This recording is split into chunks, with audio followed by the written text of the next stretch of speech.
Really? No, he gave me a cell phone and he picked the time to talk tonight. He was supervising about it.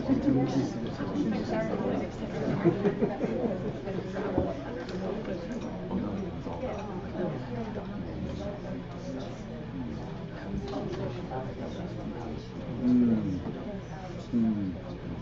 yeah.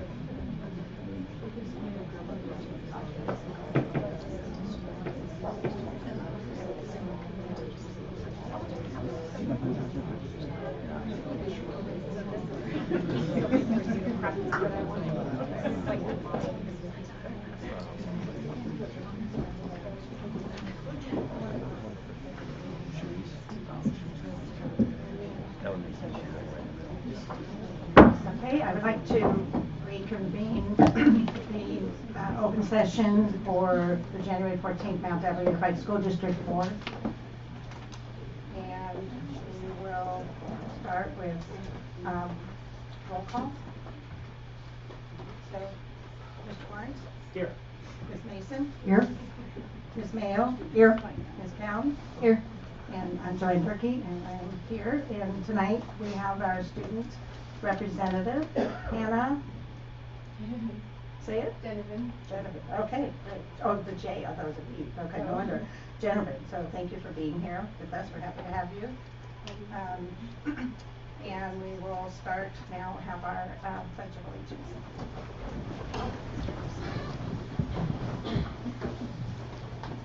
I pledge allegiance to the flag of the United States of America and to the republic for which it stands, one nation, under God, indivisible, with liberty and justice for all.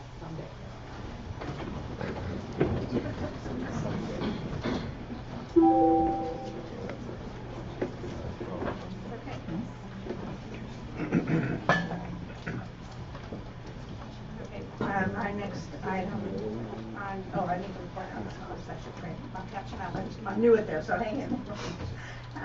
So we, in closed session, we had item number 3.1, well 7.1, discipline, dismissal, release, or reassignment of public employees per Government Code Section 54957B1, one case, in which case we provided, the board provided information. 7.2 was a conference with legal counsel. Paragraph 1 of Subdivision D, Government Code Section 54956.9, Jane Doe versus Mount Airy Unified School District, Contra Costa County Superior Court, case number 17-00580, and we provided direction. On 7.3, anticipated litigation, conference with legal counsel pursuant to Government Code Section 54956.9. Be two cases. In both cases we received information, and on 7.4 we have expulsion of student 09-19. I would ask for a motion. Madam President, I move that the board approve item thank you. 7.4, the expulsion for student 9-19, where student 9-19 may apply for readmission after Tuesday, June 5th, 2019. Prior to readmission, the following conditions are required. Student 9-19 must participate in 20 hours of individual counseling to address anger management, attend a MDUSD's Saturday workshop to address anger management, show evidence of a successful school experience without having committed a violation of the Education Code, reasonably warranting a suspension, and maintain at least a 2.0 GPA, complete 30 credits to continue on course for a timely graduation, and have a 90% attendance rate and be on time to school. Thank you. Do we have a second? Second. Okay, we'll call for the vote.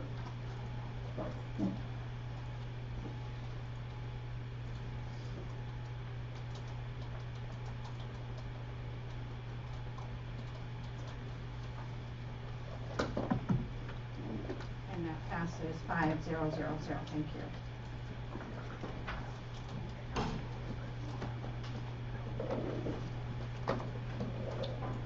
Okay, next item is 8.1 is public comment. The public may address the board regarding any item within the jurisdiction of the Board of Education of Mount Diablo Unified School District that is not on this agenda. These presentations are limited to 3 minutes each, or a total of 30 minutes for all speakers. Or the 3-minute limit might be shortened. If there are multiple speakers on any one subject, the public comment period may be moved to the end of the meeting, and speakers are not allowed to yield their time. So kind of following in the footsteps of Ms. Mason, I want to elaborate a little bit that this is a really important opportunity for the board to hear from the public. And so we do value and respect people's input and the time they take to come down and speak to us. As trustees, we're required to follow what's called the Brown Act, which limits our response, because these are items that are not agendized, and we can only discuss and vote on items that are on the agenda. So sometimes it's a little awkward if you're standing at the podium and you're telling us passionately what you feel and think, and we're just nodding and listening. We are listening, and some of us are taking notes, and we take it seriously, but we're limited in our response. We can ask for clarifying information, and I might refer you to the superintendent or staff, or we can. I can also ask that we put it on a future agenda. So, with that understanding, we'll start. So first, I have Matt Trost. Is it T-R-O-S-T? Yeah. Yes. As people print neatly so I can read your names. Oh, Thank well, you. my wife did. I left my glasses at home. Oh, okay. So, you know my name. My name is Matt Trost, and I'm a 4th generation Concord resident. Our family did house moving here for years and years. So if you've seen a house going down the road, that's us. And my father sold the business, and we started a boat marina in Bay Point. And my reason I'm here is because I want to deal with the board about a Melrose enforcement tax that we were exempted from for 25 years. Years ago, I did the initial exemption for this. A boat marina, as you know, is underwater. Hard to develop land underwater. We believe that we're exempt because of the unbuildable area. There's also environmental issues related to Army Corps of Engineers, mitigation, BCDC. I mean, there's 32 government agencies we have to deal with to manage this marina. And as of, I think, 2 years ago, my operating manager has let me know that Melrose has been reassigned to our property. And I don't feel it's my responsibility to come back and fight the war again. I did this, like I said, 25, 30 years ago. We were exempted, and I don't know how or what happened to make us have to get reinitiated, but the fact is we are. And I don't believe it's me having to go get an attorney, spend time with the county, trying to get a box checked off at a different zoning. I don't know. I don't know what to do. But I do know that we provide a public service. We have a park there that the public goes to. We've had Mount Diablo School District have field trips there. And there was a boat that used to go out from the Mount Diablo School District for the kids to ride on that used to go out of a marina. So there's a reason why there's an issue. And my operating manager is at her wit's end with trying to get this straightened away. So I have a clarifying question. Have you contacted Supervisor Glover's office? I haven't wanted to do anything because I have felt it's not my responsibility because we didn't do anything to trigger a change. Okay. So you all have triggered the change. So I feel like if you were doing your diligence, someone would look up Google Earth, someone would ask for information from us. We've tried to provide it. The consultant that you've hired in Sacramento that said we were wrongly being assessed has now changed his mind and even said, oh my goodness, obviously land underwater is hard to develop. Okay. Obviously, so, Thank you. Okay, we're going to have to refer you the staff, think we and should have someone will be in touch with you. We Rose, have if you your would card speak with him after this. information, so we can pass that on to get in touch with you. Ms. Ramos is the CBO and she can direct you to the right person, okay?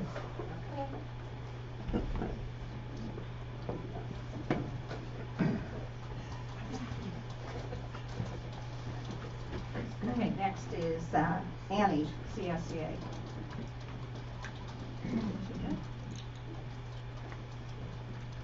she is, waiting in the wings.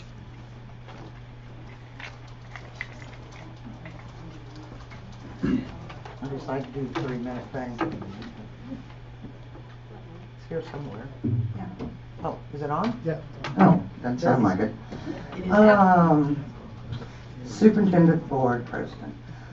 First, I'd like to know about February the 15th. There seems to be some really mass confusion about if it's a work day or not. Why are we off? Because we've been told you do work, we've been told you don't work, we've been told you do work. So, would somebody from the district please let everybody know what the deal is? Evidently, there was a message sent out and they're saying it wasn't really clear.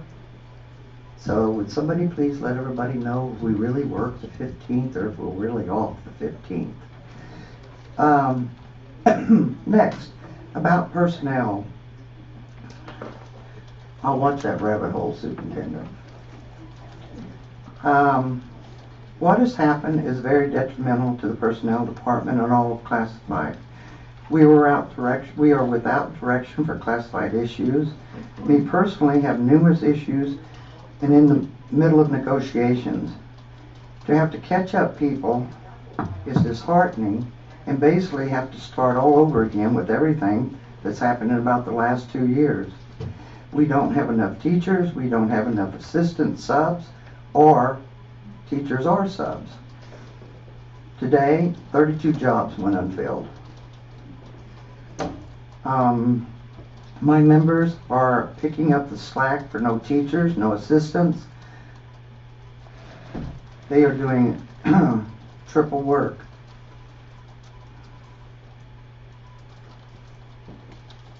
And the district wonders why so many are out on workers' comp or just worn out. The schools are moving my assistants room to room to cover one-on-ones because you don't have enough. So the students in those rooms that they've taken them from don't have any help. What has happened in personnel is a slap in the face to classified. It's hard for us to believe we are so valuable when we keep getting knocked down. I had a member call today about quitting. I told her, take a leave. You might change your mind when you're mentally and physically ready to come back. She got hurt really bad at work. We better start trying to figure out why we can't get people to come here and work, because we're getting down to the desperate point. I know for assistants we're getting to the desperate point here because we just don't have the help that we need. Thank you.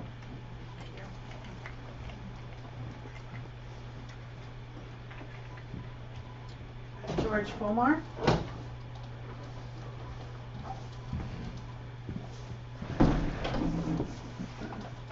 George Fulmar, Concord.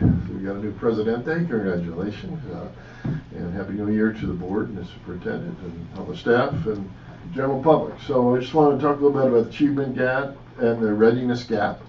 First of all, we know that there are people and industries out there that like it. They want inequality. The realty industry drives on it. They love inequality and test scores. So we got that. But you guys, we hope, would like equality. You'd like to shrink things up. So there may be some new money coming from the state. I think we've seen that. And maybe it'd be a good idea to have some ideas ready. So I would suggest that superintendent call for a task force, bring in some experienced people. You got a lot of experience in the district about this stuff. You know, and with the idea that you're going to come out with a white paper of recommendations. You know, I was at Meadow Homes years ago when they had they extended the day an hour long, and they had these 4th through 5th grade teachers meeting once a week to talk about what worked and what didn't work.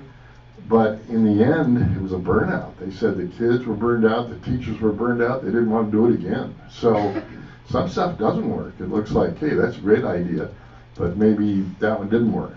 So again, you have a lot of experience, there's a lot of literature out there. What might you try? God forbid, you may actually have to go to a rocket ship, you know, see if something they're doing is working, you know. What you don't want to do, of course, is bring in some robots to yell at kids and punish them or any crazy stuff like that. You know, there's cultural sensitivity. In the end, maybe there are no good answers. Maybe they're just simple answers. But I would ask you to point toward one of the speaker series in the spring to come back with a white paper of what you found out, and if you had the money, if you had some options, what might work, and so we could work on this idea of bringing things back more equal. Thank you. Okay, next is Alyssa Juarez.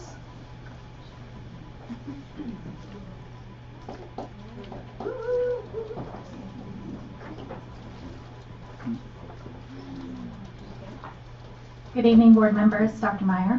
My name is Alyssa Juarez, and I am a teacher librarian at Rio Vista Elementary in Bay Point. I'm here today because certain events that have occurred this year have shown me that this district may not fully understand the importance of the teacher librarian on the success of our students. A study out of Colorado found that students tend to perform better on achievement tests where school libraries have full-time librarians. It also found that this was in line with studies from 17 other states, including one in California. It also noted that many of these studies present evidence that the relationships between library programs and test performance cannot be explained away by other school or community conditions. The authors further reported that students at schools that gained or maintained an endorsed librarian to manage the library program averaged higher state reading scores and higher increases in those scores over time than students at schools whose library programs were run by either non-endorsed librarians or librarian assistants. Our district is focused, as they should be, on closing the achievement gap and creating future-ready students. Librarians not only provide access to books, but are also well-versed in the technologies that students will need to be able to use as they continue in their education or go out in today's workforce. But how can our students become future-ready or improve their reading scores when they don't have access to books or technology or the teacher librarian who has the ability to help them succeed? We need to change the way we think about how to invest in the education of our students here in Mount Diablo. And one way we can accomplish that is to reopen our libraries and reinstate our full-time teacher librarians. A study concerning the dreaded summer slump found that students reported that they were more likely to read when they had easy access to books. One of our problems, especially at our lower income schools, is that students are not reading. And it isn't a far jump to then suppose that students would be more likely to read during the year if they only had regular and easy access to a library. You may not know, but at our lower income schools, students' time at their school library is often their only access to books. And at the elementary level, they typically only have that access for 15 minutes during the week. How can we expect our neediest students to thrive when we are depriving them of one of the things that has been proven to raise their reading scores? This district has effectively tied our hands, even if they didn't realize it. I know that you are dedicated to giving all of our students the education that they deserve and need, that we are creating future-ready students, and that we are focused on closing that achievement gap and creating equity at our schools. We librarians are willing to help. We want to help, and we have the ability to help enact positive change. But we must have the time and the resources to do it. We cannot affect change if we are only on campus 1 or 2 days a week, and we cannot help entice students to read when the newest, most exciting books are sitting in our back office, waiting for us to have time to process them. Okay, thank you very much. I didn't explain the lights. Oh, sorry. On the podium, so we allow 3 minutes and we like go over a little bit. So Thank you. very Thank much. you for your time.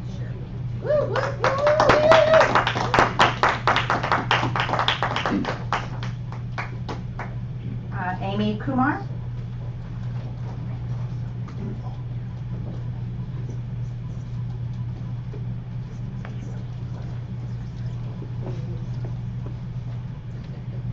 evening, everyone. My name is Amy Kumar, and I'm a teacher librarian serving our Sunrise Elementary School and Ignatia Valley High School communities. Let me get right to it. The library is more than a room on campus that has books in it, as so many seem to think.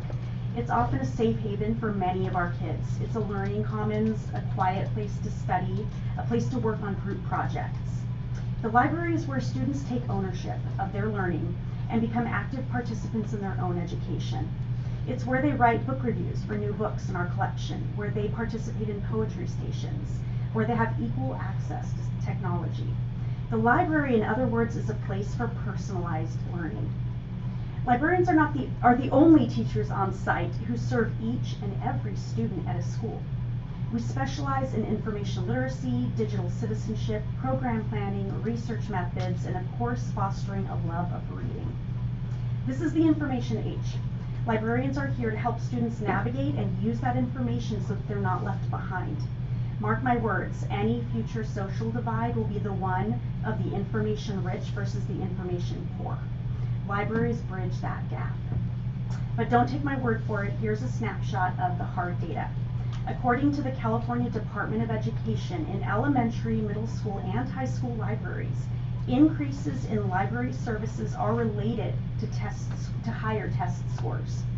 California public schools with strong library programs outperform those without such programs. These findings remained constant after controlling for demographics, per pupil expenditures, poverty, race, ethnicity, adult educational attainment, and percentage of English language learners. In 2015, the American Library Association reported a correlation between increased library funding and higher graduation rates. Lastly, increases in 3 specific areas correspond to increased test scores across grade levels for reading and math. Total hours the library is open, total technology available at the library, and total services provided by a credentialed librarian. Sadly, these are 3 of our district library's weakest areas, and this is why we're here tonight. I want to leave you with this. Have you visited a non-school library lately? Public and academic libraries have become leaders into the 21st century.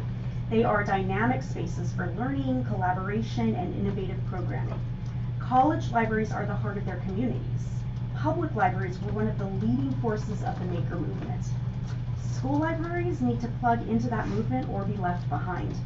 Is MDUSD prepared to answer that call, or will we maintain the status quo and continue running on the bare minimum?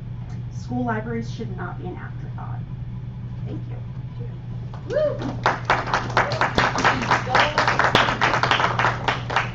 Laurel Burns.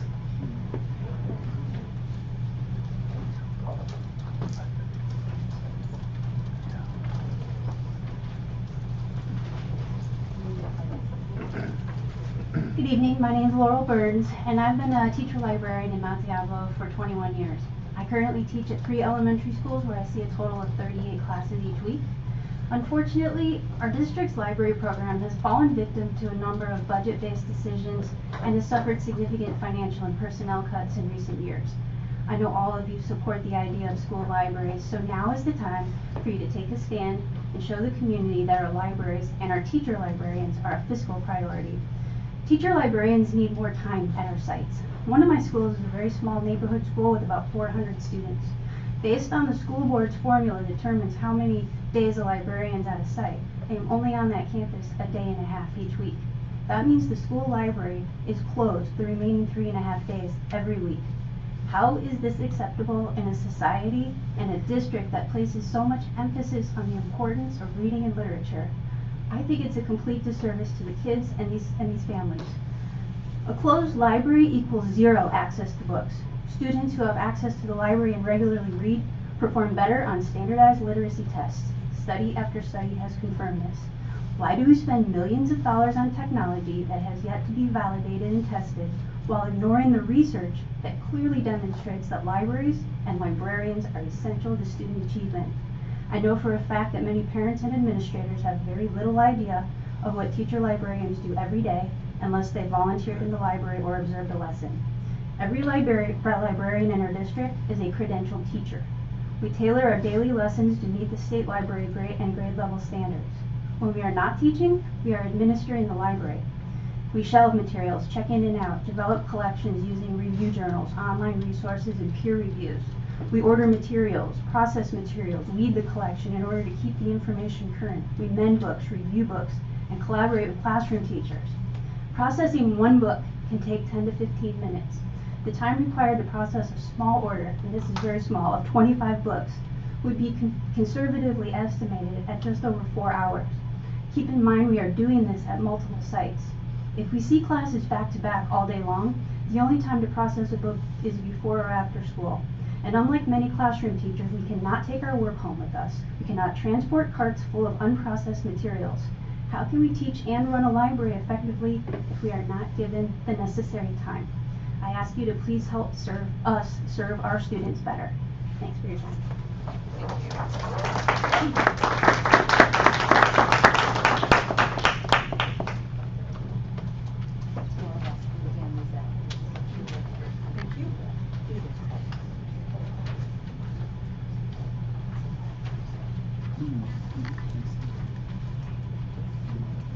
Okay, our next is Denise Purse.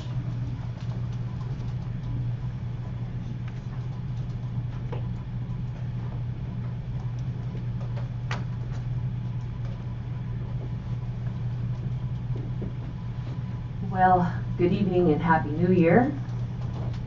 I'm still here, almost a year, that I've been giving public comment about the sexuality education material that our district implemented last year in the spring and revised that material somewhat modified. I'm not going to talk about that tonight. I'm actually going to talk about something else. The SB 48 was enacted by state legislature and signed into law into 2011 by Governor Brown. And let me assure you that the public school boards and schools and teachers have broad discretion in adopting curriculum and implementing instruction under the Fair Education Act, SB 48. I have been very busy since the last time I've been here, reading the new health frameworks. Wow. I hope you guys have read them, because I think you'd be pretty surprised what's in them. And I've also been very busy reviewing the curriculum that you modified. And I'm wondering why you have implemented 9 lessons, 3 of them allowed opt-out, and the remaining 6 you are not allowing opt-out, at least according to one letter that I saw sent out to parents. And I'm thinking maybe, just maybe, that somebody thinks these new health standards or frameworks are going to be implemented without batting an eye. And I'm thinking maybe the reason why you implemented those 6 remaining lessons without an opt-out is because you think that that framework is going to be approved.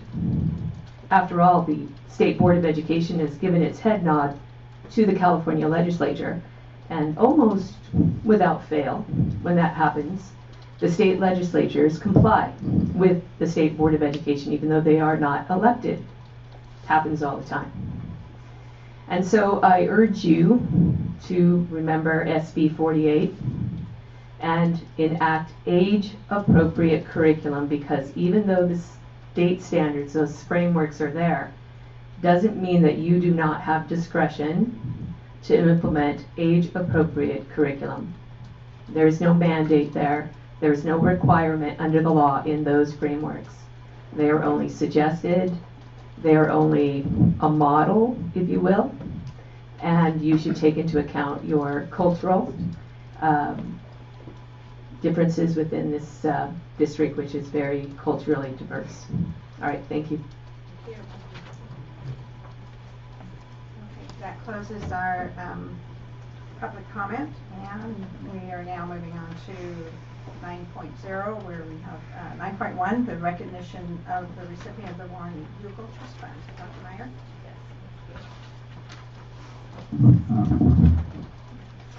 Happy New Year, Board of Education, community, and those of you who are here listening tonight. By the way, beautiful signs, and each of them were very clever. And I don't know if everyone had a chance to read them, but very thoughtful, of course.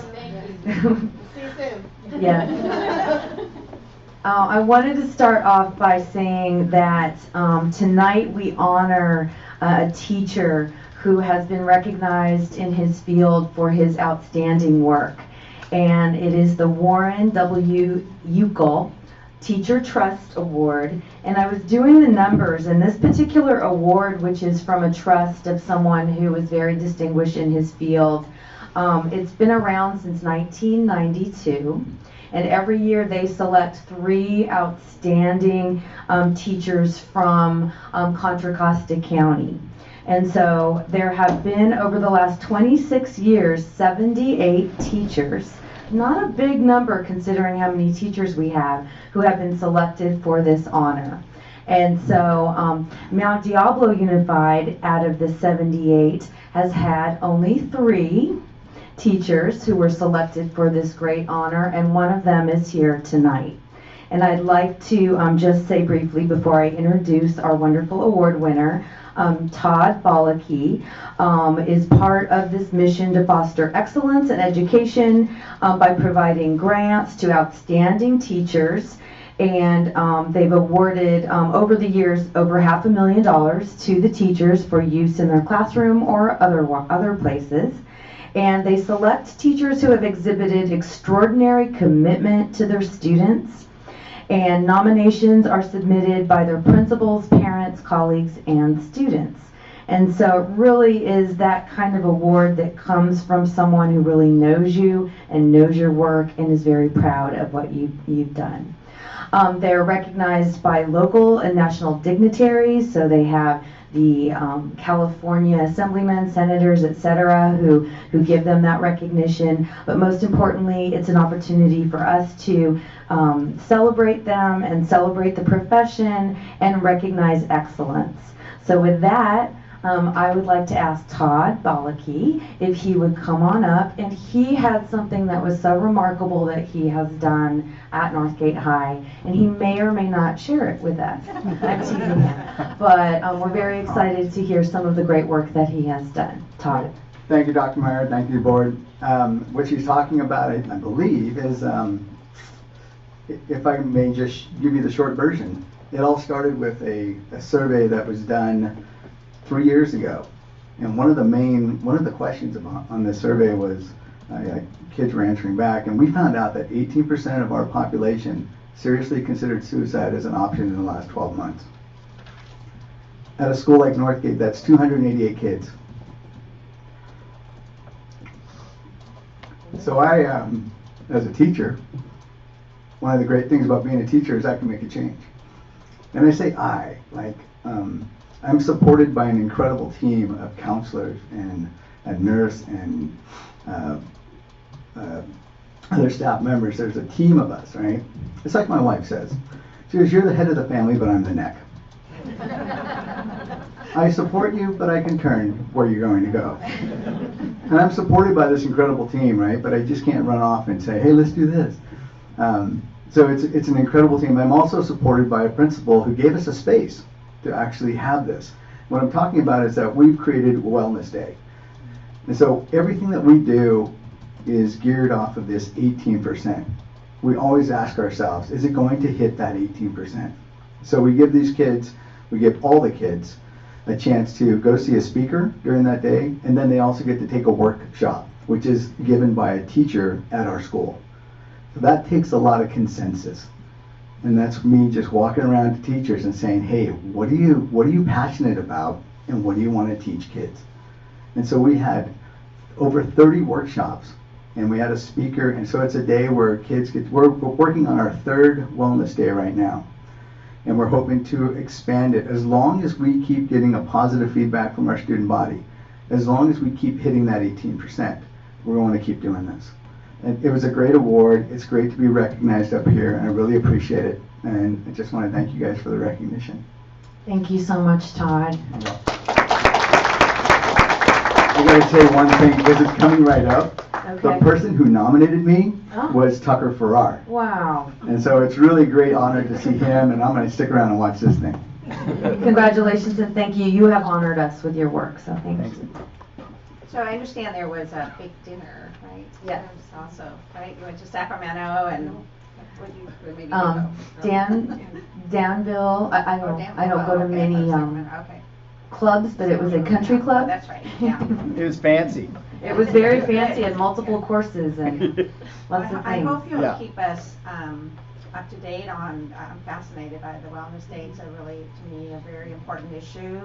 And so I'm really happy when any schools are doing anything around that. And so I think we need to all learn, you know, like I said, as you guys are doing, what's working, what's not working. It's that hidden, you know, secret that lives out there. We need to all be on it. So I'm really fascinated to see what you learn, and if, when you have a day, you know, that we can just come listen to a speaker or something. I'll send you all invites. Okay, that'd be great. Thank you. I love the comfort canine support, and one of my dogs is my canine support. So, but it really was something that from your family you brought to the school and he found that, I'm speaking for you, but during test days that it calmed the students who felt that pressure to perform and succeed and do well, especially tests that were really important to the grade. And the funny thing that he said was that then when they saw the dog, they knew there was a test that day. So the dog was comforting, yet also a signal it was test day. But just a wonderful way to kind of connect our students to the bigger picture. So thank you. Okay, thank you. Thank you very much.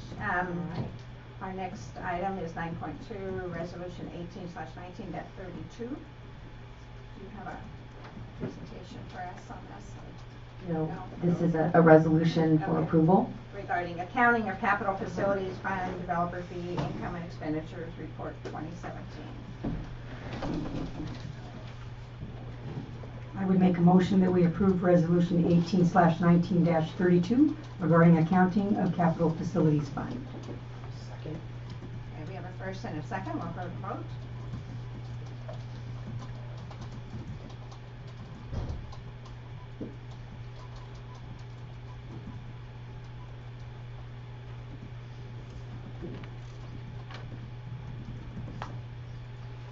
And that passes 5-0-0. Mr. He, I do have a comment regarding this. There were questions about this particular fund, which comes from fees that had come up both in staff and in community. And one of the things that we found with this particular fund that it is intended for student growth. And so it is usually one of the last budgets that we spend because it is typically used for portables, or if we have a school that has increased tremendously in size, and so that is where this particular fund is used. Okay, moving on to 10.1, appointment of Dean of Students. Dr. Meyer. Yes, thank you. President Durkee, Vice President Mayo, and Board of Education, I would like to recommend for the position of Dean of Students at Northgate High School, Tucker Farrar. Tucker comes to us with a Bachelor's of Arts in Ecology and Evolutionary Biology from Princeton University. And I've heard of that before, some school in the East. And then also he has a Master's of Arts from CSU Sacramento in Education. We are very lucky to have him for many years as a well-regarded teacher at Northgate High School. And now I am very happy to recommend him for the position of Dean of Students at Northgate High. He is currently in the process of receiving his administrative services credential. He also has a single subject credential both in mathematics and in biological sciences. He has been with us at Northgate High from 2013 to the present. And with that, I would like to recommend Tucker Farrar for Dean of Students. Madam President, I move that the board approve Tucker Farrar as a Dean of Students to be placed at Northgate High School. I'll second that. Thank you. We have a first and a second.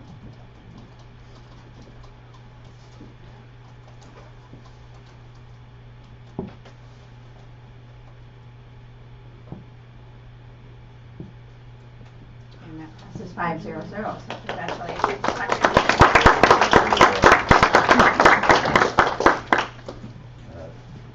Thank you, Dr. Meyer.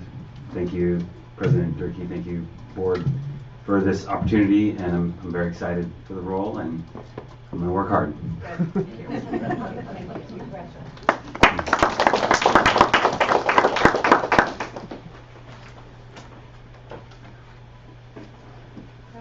so now we move on to board member reports. And I was thinking Ms. Mason was last for 2 years, so I think I'll let her go first this time. It's very short since we've just been back, but I did go last week to Mount Diablo High School for the coffee with the principal. There was about 6 or 7 parents there. They were very pleasant, excited to be back, and it sounds like things are really going well over there. And I'm going to try to brainstorm with the principals how we can get more Bay Point parents coming to their sports events. Seems like they don't have a whole lot of people attending. And I told them whenever they have anything going on, they always have a spot on the MAC agenda. I'll happily put them on so they can come out and share with that community what's going on in Mount Diablo High School. And Happy New Year, everybody. Okay, we'll go this way. Ms. Bailey, go next. Oh, thank you. On December 19th, which seems like it was a previous century, I attended the Budget Advisory Committee meeting. Mrs. Durkee was there as well, and we had a review of the first interim report. On January 8th, I attended the CAC meeting where Brian Casson gave a report that was well received by parents. January, I want to make a couple of announcements for you.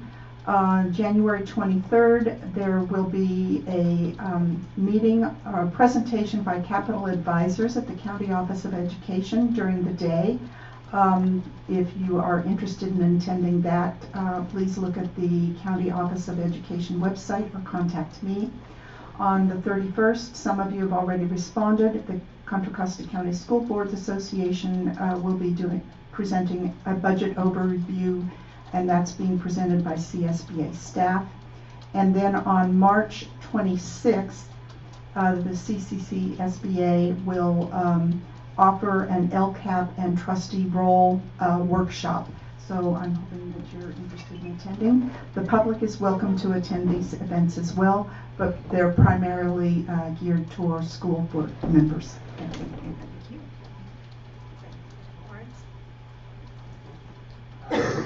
We'll actually pass on my report and give more time to our student rep who I report to. Saving her for last. Yes,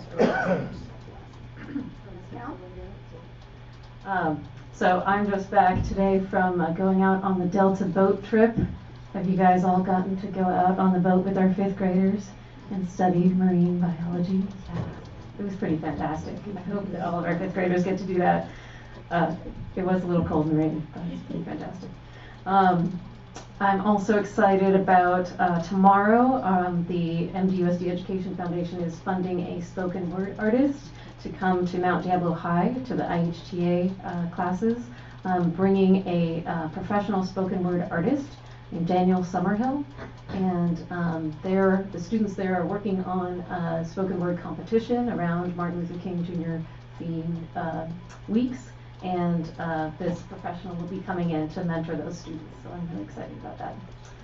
And then I also just wanted to bring up a topic that I've been thinking about in terms of to use my board report for that, and that is just my perspective as a parent and also as a community member in working to bring volunteers and community groups into our schools. That I think we need to take a look at our policies and procedures about how we go about doing that. Right now, if you click on our website, you can click under parents and community and click get involved. And if you do that, you see our advisory committees and you see a link to classroom volunteers to where they can learn about how to be TB tested and fingerprinted. But it's unclear if you're a community member who's not a parent. Let's say you're an artist or a professional engineer or a community organization, how do you go about volunteering in our schools? So I think it would be great for us to clarify what those procedures are, what are the requirements in terms of fingerprints or insurance or contracts, when and where those are needed. Because I think there's a lot of organizations and individuals that are excited about volunteering in our schools. Okay, thank you. Okay, Callie, Mark. You go and then I'll go, okay? You on? Okay. Good evening, President Durkee, members of the board, Superintendent Dr. Meyer, Superintendent's Council, and members of the audience. My name is Hannah Genovan, and I am the ASB President from Concord High School. It's been a while since we've done this. Recently at Concord High School, our winter sports program, or season, is in full swing. Our boys soccer teams are currently 6-4, and played a great game against Antioch High on December 4th, and taking the win with a score of 5-1. They have their next game at home on Wednesday against Pinole High School. Girls soccer is 7-3 and play their next game this Friday at home against Benicia High School. Girls basketball is 5-13 in their season, but they are 1-1 in league, so that's good. Over the break, they took 4th place in the West Coast Jamboree and have their next game tomorrow against Brain High School, at Brain High School. Boys basketball is currently 6-4 and will be playing a total of 8 games over the next 11 days, so it's kind of a lot for them. But the next one is against Berean, and it is tomorrow. I want to update you on the Scary Hunger stats from Halloween. I didn't get this information. I had to leave the meeting early, but I have it now. So overall, we collected 15,434 pounds of food and a total of $2,292 from all of the neighborhoods that we went to.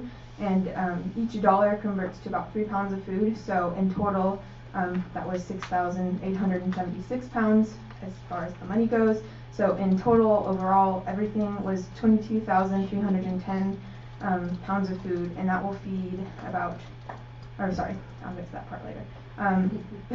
Cross country was the one who won the competition. In case you guys didn't know, we have a bunch of sports programs and like leadership and choir all participate in a race to see who can collect the most food from the designated areas around our school and our community. And we always keep track so we can see who won. And cross country won again this year. Ran faster. We covered a lot of area. So we collected a total of 2,789 pounds, just our group, and then $1,977. And we reached our goal of 16,000. Last year we went over our goal a little bit, but we did reach our goal, so we're happy about that. And the company that we, Miss, you might have saw this on Twitter, but the company that partners with us to do this program, Marathon, they actually donated $22,000 in a form of a check to the food bank, and overall, all the money that we raise will contribute to 44,000 pounds of food, and this will feed families for months. So, pretty cool, yeah. Okay, so sorry, back to sports. That was kind of part of sports. I put it in there, but wrestling has participated in 2 huge tournaments this last Saturday. One for JV and one for varsity. They're at separate locations. So yeah, my dad tells me all about this. He's the assistant coach. So there's actually 700 kids at these tournaments, each of them, and normally for context, invitationals have around 400 student athletes. So it was kind of a lot. And we took home 1 first place and 2 fourth place in the JV tournament. And for varsity, we took home 1 fifth place and 1 sixth place. They have their next dual meet on Wednesday at Yamani High School this week. Okay. After break, we started several new committee periods for leadership. That will lead us into the end of February. So the 1st of February is our school talent show, where we encompass our students' talents and give them a stage to express all of their creative ideas and activities. The auditions have already been held and the lineup has been posted, so students are getting excited for that. And again, that's on the 1st of February. The week after that, so February 4th to the 8th, is our Fine Arts Week as well as our Spirit Week for the Winter Rally. That is that Friday. It's a 4-day week, so we have like a little bit of a shorter time. The whole week is not only geared toward recognizing our visual and performing arts, so VAPA programs, but will also include Spirit Days and performances for at the choir and band and arts programs on campus. And we'll be talking more about this in coming weeks, but that's just an idea of what's happening. So I have a lot because it's a new committee period, so there's a lot to tell. Some committees that are especially exciting for leadership class are the 5th grade day, 8th grade day, and leadership exchange. I'll start with the 5th grade day. So it's our 2nd annual 5th grade leadership day that will take place on Wednesday, February 20th. And our goals from last year will remain the same, but we are going to change it up a bit and try to double the attendance that so we can reach as many students in our district as possible. We had 50 kids last year, so we're hoping to kind of get towards 100 this year. We're very excited about that. We're going to move into the big gym this time.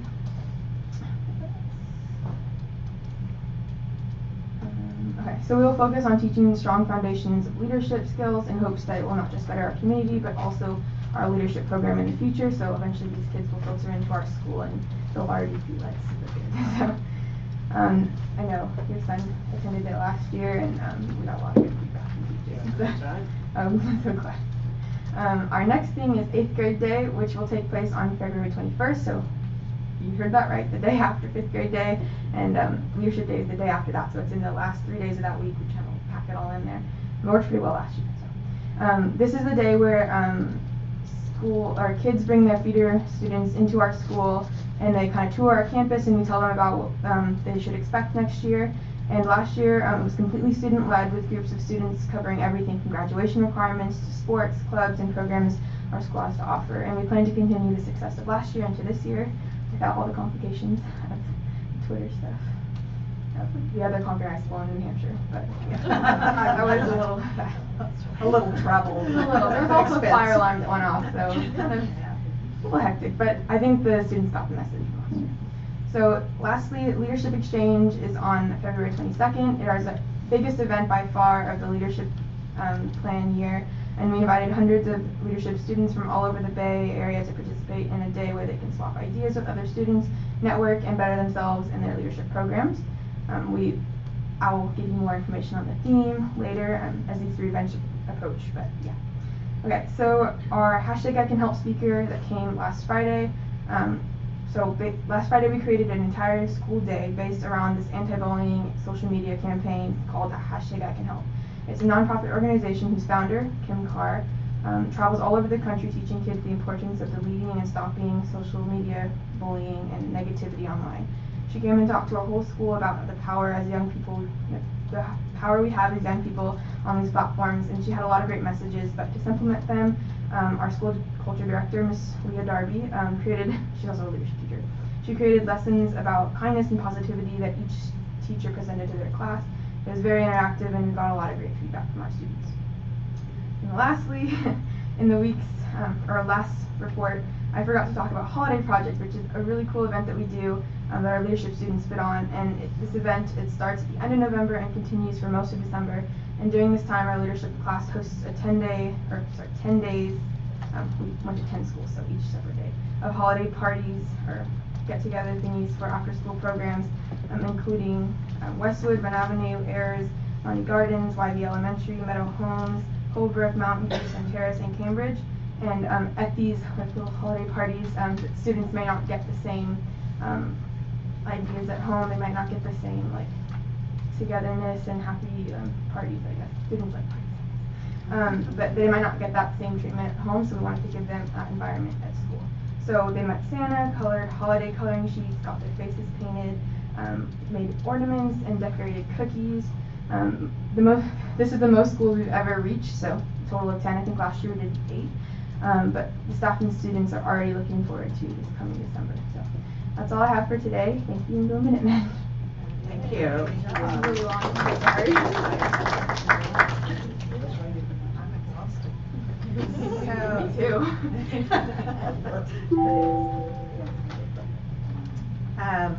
So I'll say my report is short, but I'm not sure that's true. But y'all happy to have me in this role where I won't have such long lines because she already said I went to that one meeting. So, but I do want to say Happy New Year to everybody and hope that everybody had a happy and peaceful holiday season.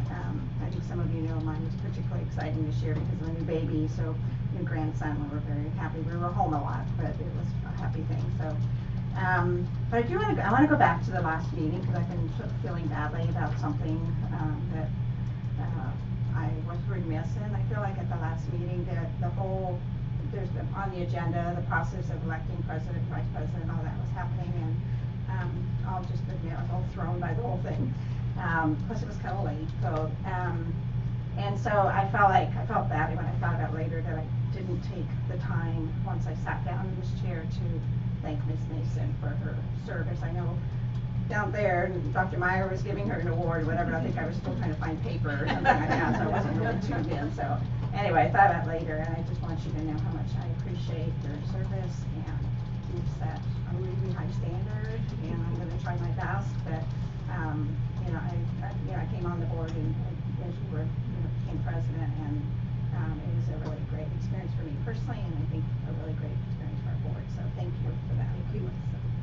You're off to a good start. Oh, thank you. Very kind.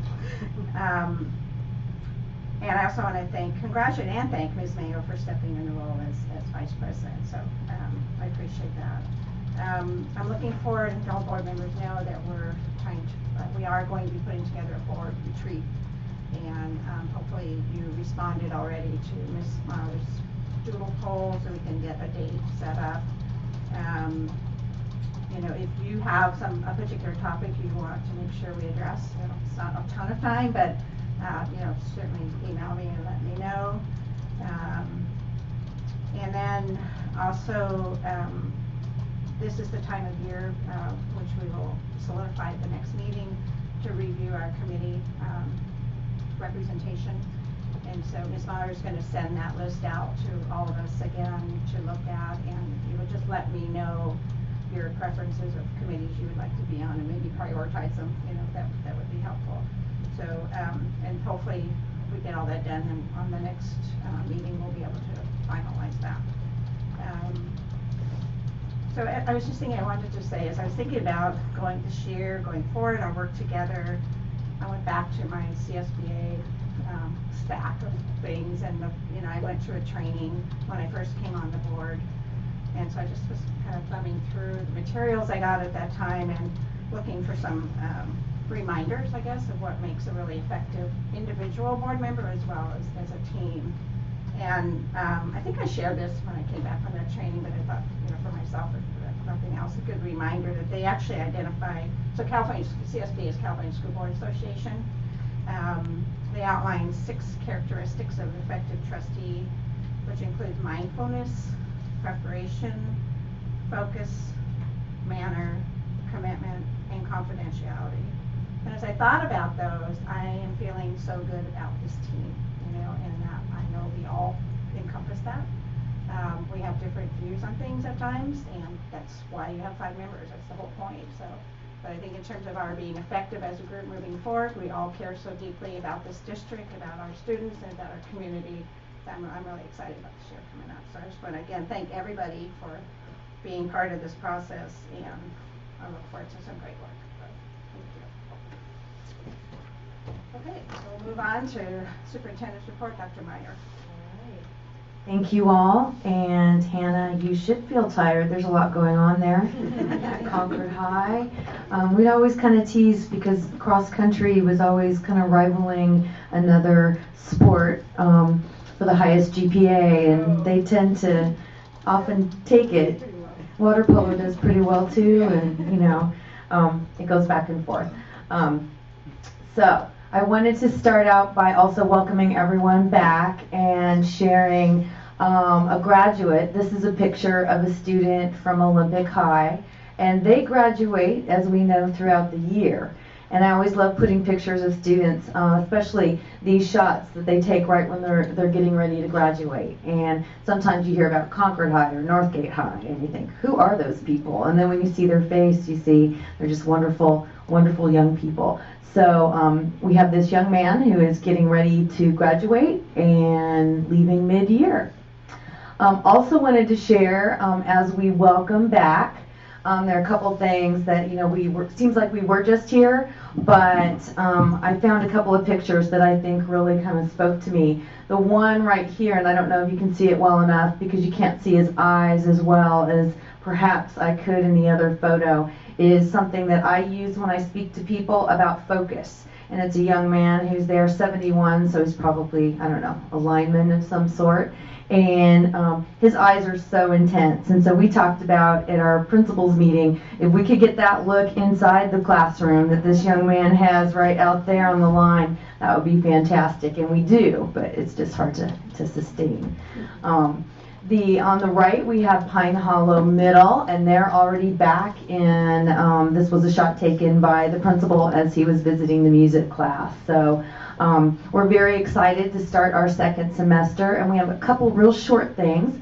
First, I wanted to share the Harlem Globetrotters. We have a little clip.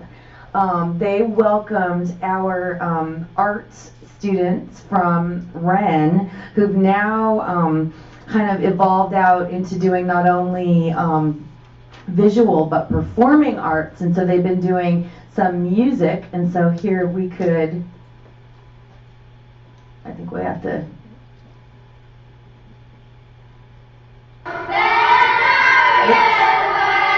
I think we're already at the, wait, start back up there. Thank you. See, that will help.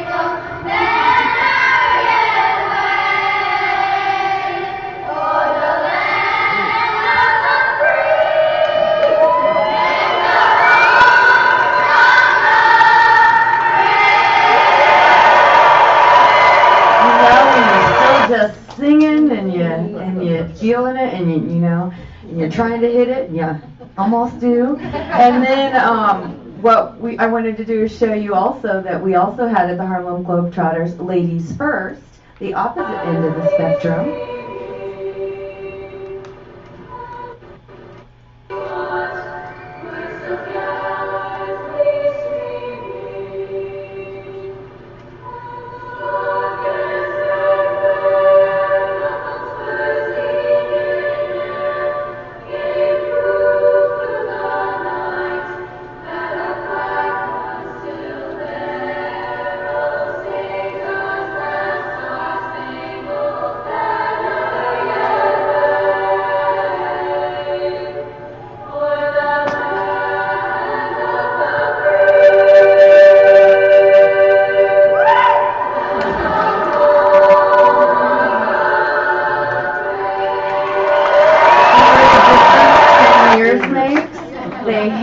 They hit it. Anyway, I love that juxtaposition of those two schools, and one feeds into the other, and so hopefully some of them there at Oracle over this last weekend. So that was fun. Going forward too, we've talked about this really as we've been working with AVID and looking at having AVID district-wide and the philosophies.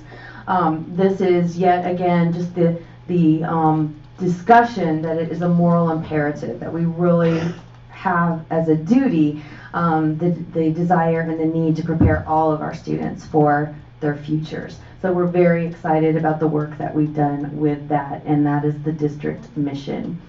Wanted to share, you know, we have so many great things going on. Wanted to share some of the information that we've been getting, and some of it's good news and some of it is a little bit of a challenge. And wanted to discuss here in Mount Diablo, we are hovering right around 29,000 to 30,000 students. And the 1% decline, actually when we go under 30,000, we are required to have a larger reserve. So instead of 2% at 30,000, we dance on the edge. If it's under, which it was this year, 29.5 or even 29.9, we're then required by the state to have a 3% reserve. So that amount of money is $3 million. So if we had 1,000 more students, we then would have $3 million more within our budget. So we've kind of, you know, as we look at different students who may choose other schools for whatever reasons, we really try and do our best to try and retain and say, stay here, it's important. Not, you know, because we're very proud of our schools and we want to keep our strong staff, but also because of that, that state-imposed reserve. And then we've also, some of the information that we've been sharing, you know, the labor costs, the pensions, the health benefits, the step and column, and That has been, it's about $1 million a year, but we did get some good news, and this was information that I put together prior to getting the budget from Gavin Newsom, that the governor is recommending some relief for that pension. So that's very positive, and that's something that we are going to be analyzing and looking at, because as I've mentioned here before and griped about, that has been something that shifted in 2015 to the employer. And so when the state is the employer, you could say the state should pay it, or you could say the district, they're also the employer. So the state decided we should pay it. So now we're happy they're taking some of that back. The state budget has been flat, and we're hearing a lot of new information about that. So we're looking at 2019-20 to see, you know, there's been great predictions, you know, can it stay this good this long? We don't know. But California has had a successful and continues to have a successful economy. Here's some news that has been on our budgets, but we haven't really talked about as loudly and publicly. But it has been something during budget reports we've talked about, that we have had a thoughtful plan with the large amount of reserves that we've had, where each year we have been looking at keeping as many staff as we could and continuing to fund our programs. So we are looking at 17 million, and hopefully that number will be something that is offset by either more budget money or attrition, people retiring, etc. And then 7, which is less in the out year. So that's the kind of thing that, you know, as we look at moving funds around or keeping money, as we've talked about, as close to the classroom as at the school as possible. You know, they keep talking about a recession, but I joked with the principals when I was a principal. I heard the budget report every year, and I went, okay. I want to know how this is going to affect my school. And so we're really looking at that in detail to see what that means for Concord High, what that means for Wren Elementary, and hopefully we're going to be able to continue to sustain the great programs. We are looking at FTE alignment. There's been discussion of layoffs. Last year we did not have them, and we're still looking at the numbers to see if we didn't change anything, you know, would we have layoffs of perhaps 100 FTE? Would we have a hiring freeze, reduce travel, reduce overtime, and other non-essentials? And really, when we're 41st in the nation, what isn't essential? I don't know. I think that's a term that we hear a lot, but it's hard to say. There really isn't anything that isn't essential. We're starting to look, and I mentioned this with the enrollment. You can see 0708, 35,000, 34,000, 0809, and then you can kind of see it hovered at 34, 33. In 1213, it went to there was a big drop. You could see it goes down 32, 31, and kind of hovered there. And so that was a year that we did go down lower, and you can see we're aiming for 30. And then we have the numbers here as 31, but we are still, when we get some of it, we look at our ADA, which is attendance and enrollment, which is different than how many are enrolled. So if we're at 96% in attendance, that's high, but that 4%, that could be the difference between the 29 and the 30. So we've been doing a lot of hard work around getting attendance up. In speaking to other districts, we have seen that some close by have gone up at the high school. And what we found is that we're going up at elementary and preschool. And so part of that is, even though it's expensive to live anywhere in this area, the East Bay is considered relatively more affordable than some places. And so some people might move in their high school years, or, you know, they might have startup, you know, where they're going to live here in the preschool kindergarten. So our kindergarten classes are really big, which is good for the future. So we're optimistic about that. wanted to share, and we're going to be talking this week. The governor is giving out more details of the budget, so we're going to get a lot more information on the specifics about forecasting. I think some people were pleasantly surprised with the governor's report, which is good news. So now we'll bring that back as we continue. Probably the rest of the year, we're going to have a little bit on budget each meeting. I wanted to share. We have some student activities, just briefly. The first day back from break, Oak Grove had something called Challenge Day, and I'll do my best to describe it. But as I understand it, it is a facilitated conversation where they really challenge their assumptions. Have you done something like this, Hannah, Challenge Day? Not a challenge day, but like in different workshops we do, we definitely have people, like students especially, like that do that, like for leadership stuff. Talk about questions about race and socioeconomics and your belief system and how to be welcoming and what it means to respect different cultures. When we had our walkout day, for the day walkout day last year, where there was a lot of that, like students like got in a circle and like that was, like the teacher wasn't really in the conversation, but the students like facilitated themselves. And so that really is very close to what Oak Grove did on their first day back, and it was a wonderful way. I had some of the folks in the audience were there, and they said they were a little squirmy, but very well behaved because it's a squirmy topic.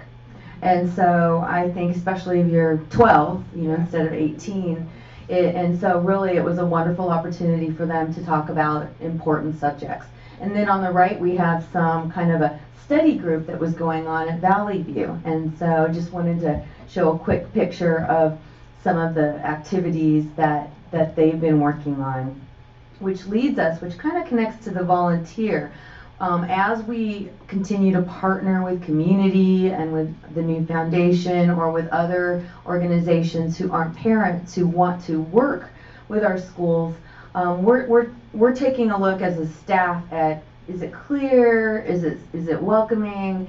If somebody wanted to come and share some historical background that they might have had, Pearl Harbor survivors, Holocaust survivors, how do we open that door so we can expand those partnerships? And one of the partnerships that we have had has been through the foundation, and it's the Mindful Life Project, and it's a grant that was approved by this board.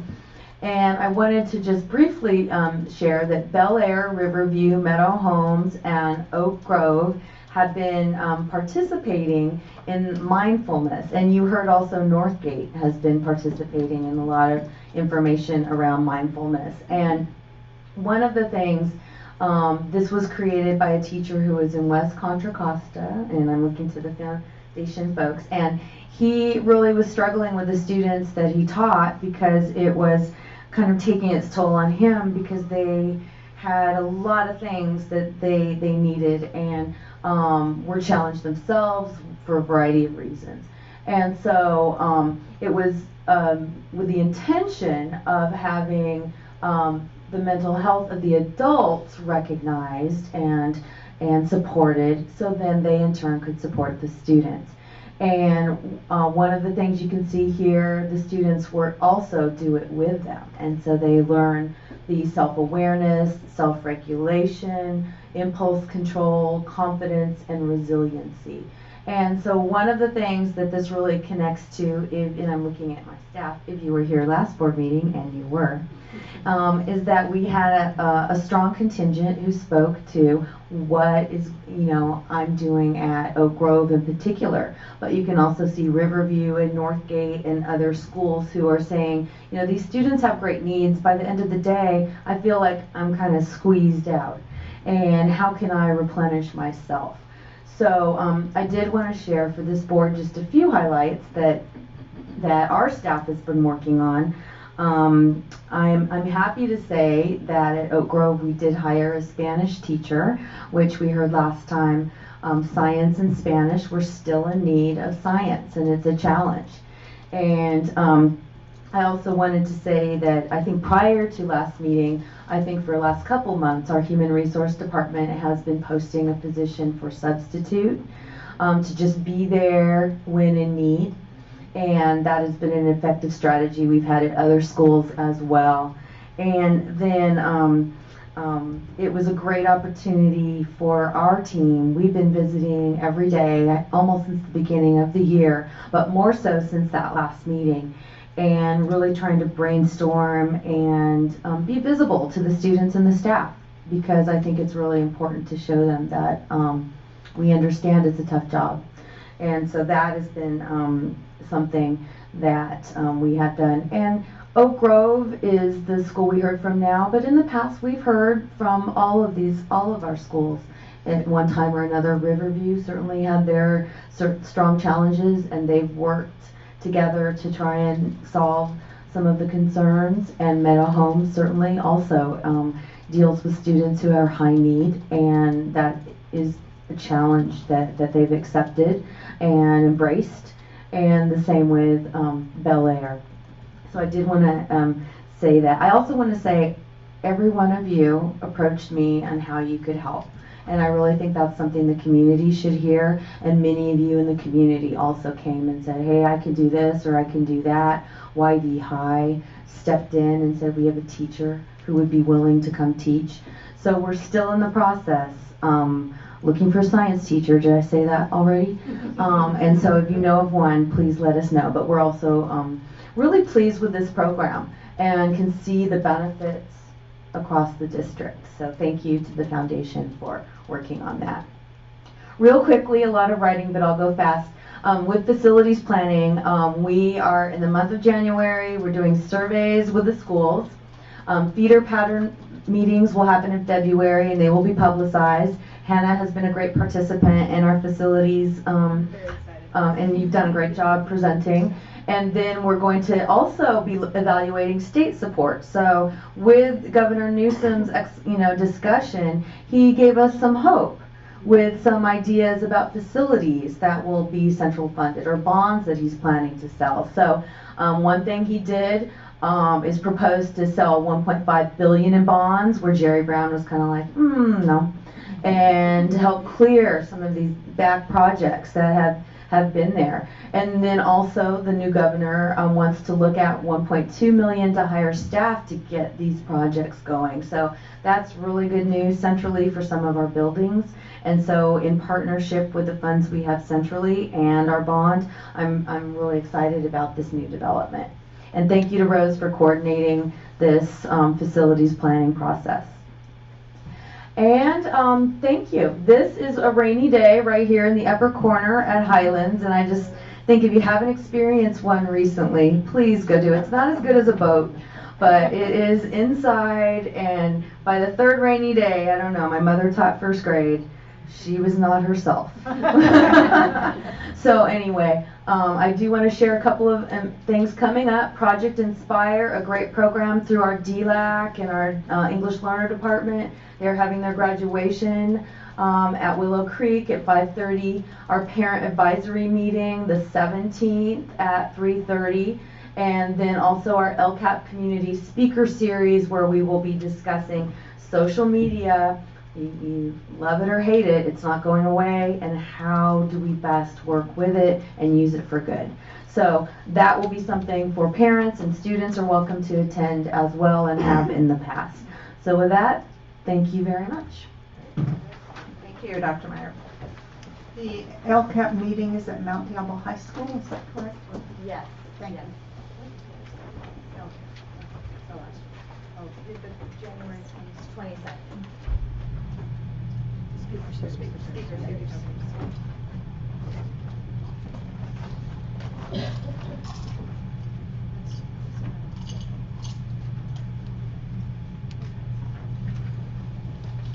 Okay, now we go to our 13.0, our consent agenda. And items listed under the consent agenda are considered routine and will be approved, adopted by a single motion. There will be no separate discussion of these items. However, any item may be removed from the consent agenda upon the request of any member of the board and acted upon separately. So I would ask the board if you have anything on the board. I would like to pull item 1311. And I want to pull 13.6. Okay, 13.6 and 13.11. have a motion for the rest of the agenda, the list? Madam President, I move that the board approve the consent agenda with the exclusion of 13.6 and 13.11, which will be considered separately. Second? Second? Okay. Go to vote.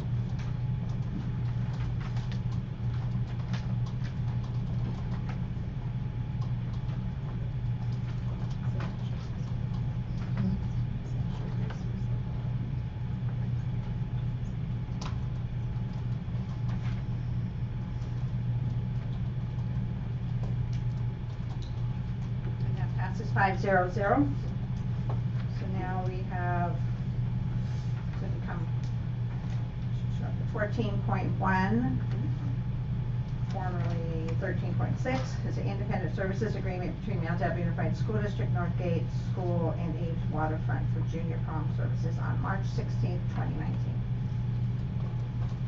And it's the usual fingerprint issue.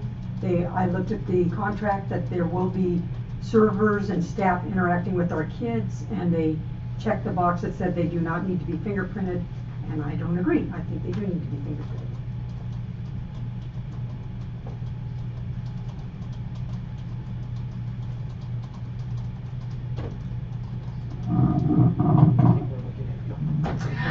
I'd be happy to comment. We did review this, and in this instance, this is a prom where the dinner is served as opposed to going to dinner and then going to the prom or having snacks. And so as it involves servers, the servers in the restaurant are not fingerprinted, and so because of the different type of venue, they are not fingerprinted. We will have chaperones and supervisors there, but because of the nature of it being different, that it's in a sit-down format, the employees in this case are not fingerprinted. Have we done it that way before? Have we had this kind of a situation where they're at a restaurant? Not. No, it's usually the other way, and so this is more like if you go to a restaurant, it would be in the, like a, I don't know, where would you have, I'm thinking Outback, you probably wouldn't have a wedding there. In a restaurant and then had a dance, the servers in the restaurant typically are not fingerprinted, so it's a different situation. We typically do it the other way. The positive of doing it this way is that there's more time together, and it's a longer time that you're supervised as opposed to driving a lot on that evening. And as a parent, I always like to cut down on the driving on prom night, but I understand the concern. So I was just asking if we have a motion or any other comments? Madam President, I move that the board approve the item 14.1 independent services agreement for Mount Diablo High School with Eves Waterfront. Second.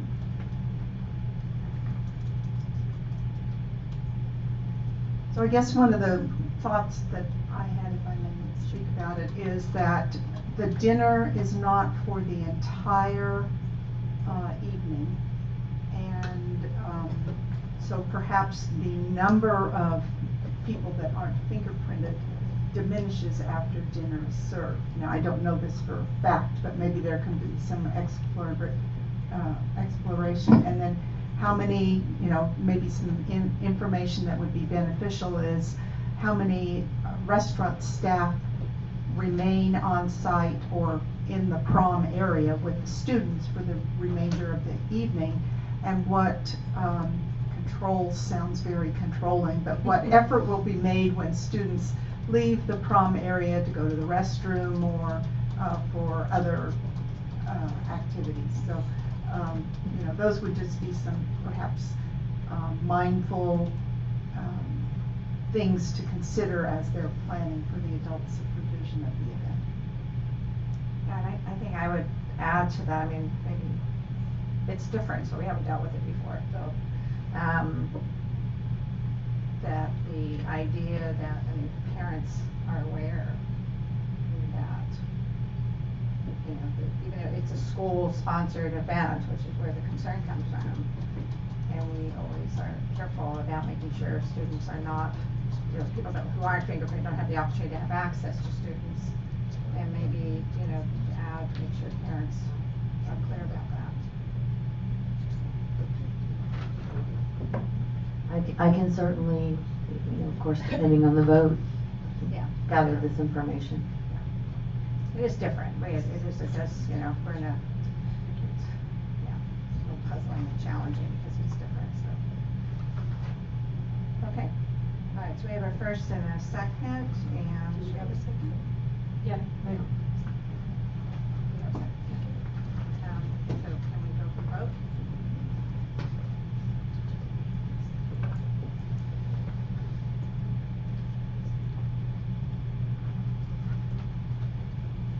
And that passes 4100.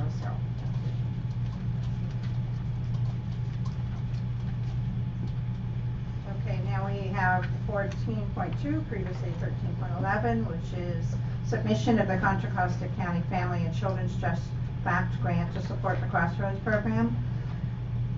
I just pulled this in order to state that I am a member of the county FACT committee, and so I would like to recuse myself from this vote.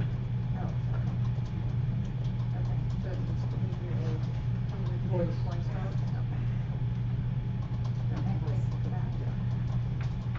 we have a motion? Madam President, I move that the board approve the submission of the grant application to the Contra Costa County Family and Children's Trust organization in support of a program at Crossroads High School. Second. Okay, first and second. Call for the vote. Any other comments or questions? Looks to be agreed.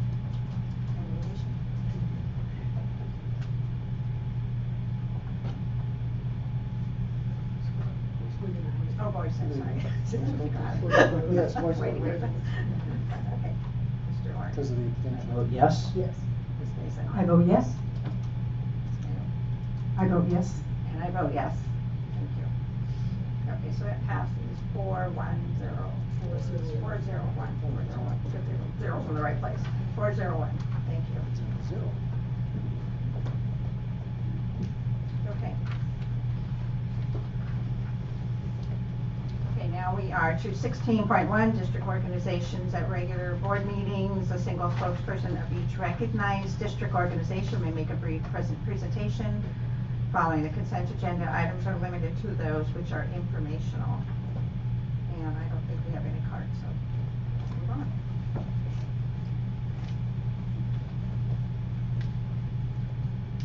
Item 17.1, Mount Diablo Unified School District Independent Audit Report for the fiscal year ended June 30th, 2018, submitted by Crow LLP. And this is on for action to review and accept the independent audit report. And we have staff available if you have questions.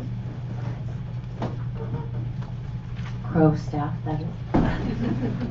And management team. And welcome. Good evening, my name is Charles Rively. I'm a senior manager with Crow LLP. As you may already be aware, it was the first year that Crow has audited the district. Appreciate the opportunity to be of service to the district. I'm going to talk to you a little bit about the 2018 fiscal year audit and also about the Measure C bond audit and kind of address some of the process we went through. So again, we audited the June 30, 2018 fiscal year end. That process involves coming on site for a couple of different occasions during the fiscal year. And then after year end, we come back to audit the year end numbers. I'll talk about a little bit about our required communications and some of their points from the current fiscal year audit. I know you guys jumped to the back. You want to look at the findings section. I'll hold for 1 minute and then, so I want to talk a little bit about our responsibility for the audit. The auditor's responsibility is to opine as to whether or not the financial statements are fairly stated in all material respects. Because the district is a governmental entity, we follow U.S. government auditing standards to ensure other compliance and other requirements are followed by the district. And we'll look at our audit opinion as well to show you the end result from the current fiscal year. We'll take a look at that. We do have a requirement to talk about any new accounting standards that had a significant impact during the current fiscal year. Because the district early adopted Governmental Accounting Standard 75 last year. Most districts are implementing that as as for the 2018 fiscal year. You've already adopted it, so nothing new that impacted the district in the current fiscal year. So that's one good thing. You guys are ahead of the ball on that. Could you briefly share what that is? Oh, that's a good point. So to reiterate what was done in the prior year, GASB, Governmental Accounting Standard, or GASB, 75 refers to the other post-employment benefits liability. So for that plan that you offer your district employees for their health care after their retirement, there's a liability associated with that, with those future payments. So that's in the past, only a portion of that was recognized as a liability in the financial statements that are included in the audit report. So under that new standard, they said we're going to recognize that full liability for all the employees. And that's all districts and all governmental entities in the U.S. are implementing that in the last couple of years. So big change, but significant, and you guys are ahead of the game on getting that implemented in your financial statements. So every few years, the Governmental Accounting Standards Board, they try to throw us a loop, right, and give us something else to implement. I think that's great. You guys were able to get on with that early. So. I wanted to talk a little bit about significant accounting estimates that are in your financial statements. So those are things that I wanted to call out, that we look at the assumptions that went into those estimates. Those would be your local control funding formula, capital assets lives, the useful lives of assets. Those are an estimate. Pension liability, so your PERS and STIRS pension, that's an estimate.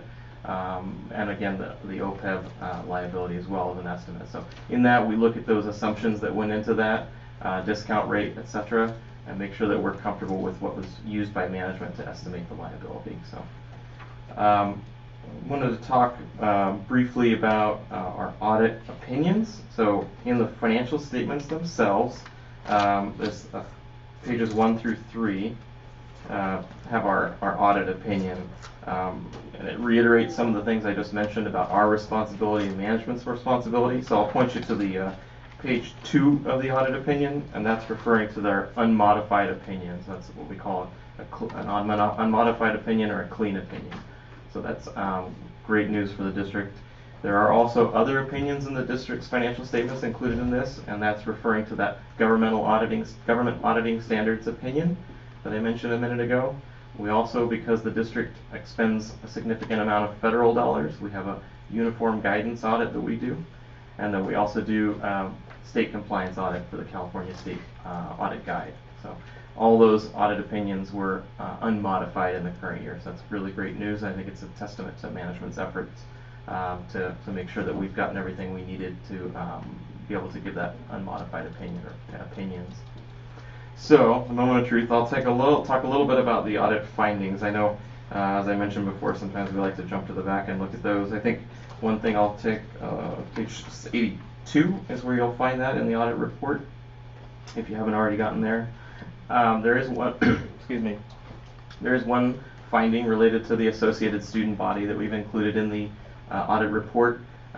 Significantly less in it's less in significance in comparison to the prior findings that you guys have had in the past. I think the effort that management have made, both internally and by engaging other third parties to be able to help build up the control structure at the site level, has been definitely noted.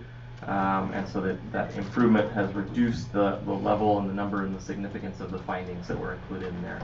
And we're working with management to make sure that these identified findings are being remediated in the current fiscal year. So I think it's good effort there.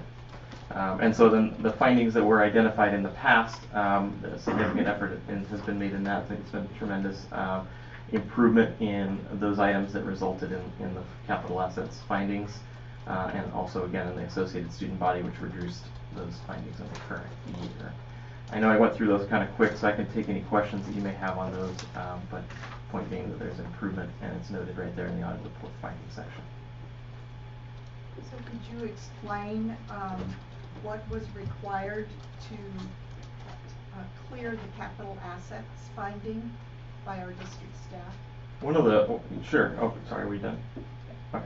One of the significant items that were in the prior year finding was delays in providing information, and so I think that delay was not there at all this year. I think that the effort, again, that they made to make sure that they were ready for the audit was evident, and when we requested that information, they were being able to provide a summary of the capital assets, and the underlying detail was there where it needed to be, whereas in the past there was some challenges in providing that information to the auditor. Thank you, and credit to our staff, because I know that's a lot of detail. Any other questions? Okay.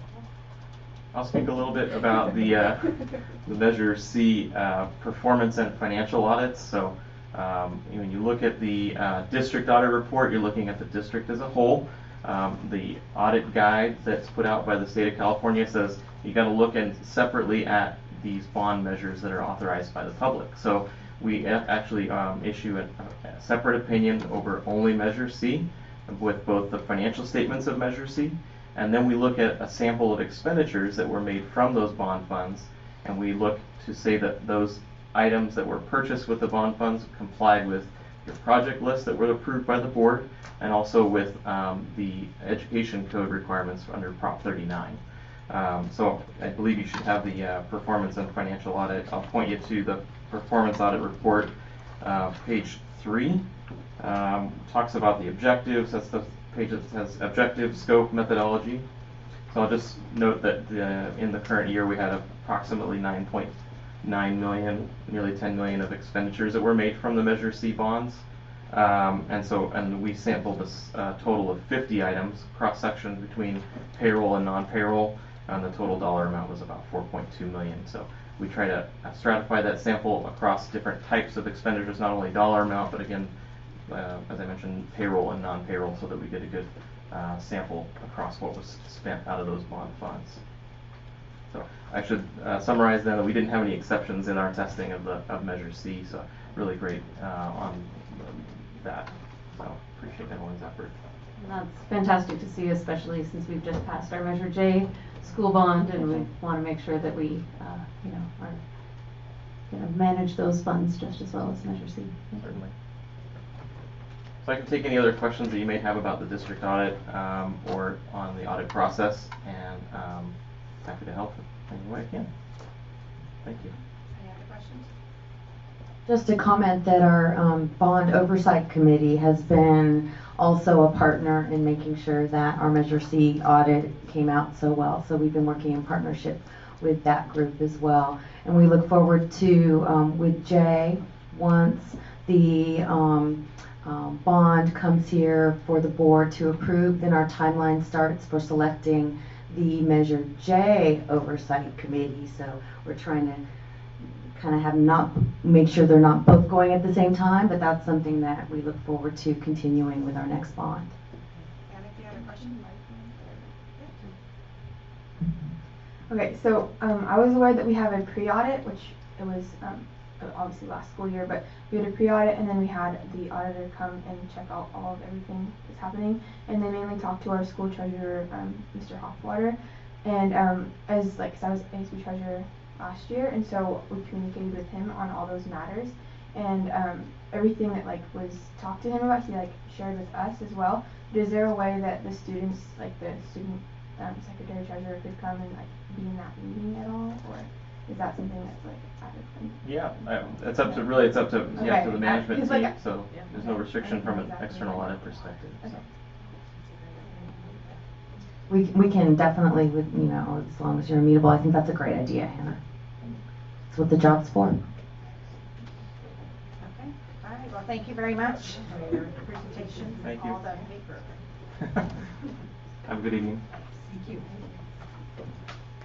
I would make a motion to accept the independent audit report for the fiscal year ended June 30th, 2018. Second? Any other comments or questions? We'll go for the vote.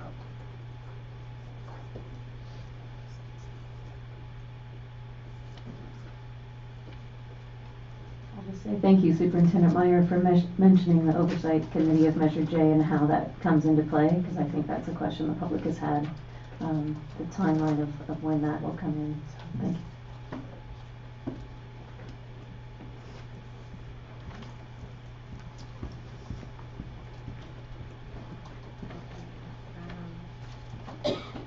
Oh, sorry, that passes 5-0-0.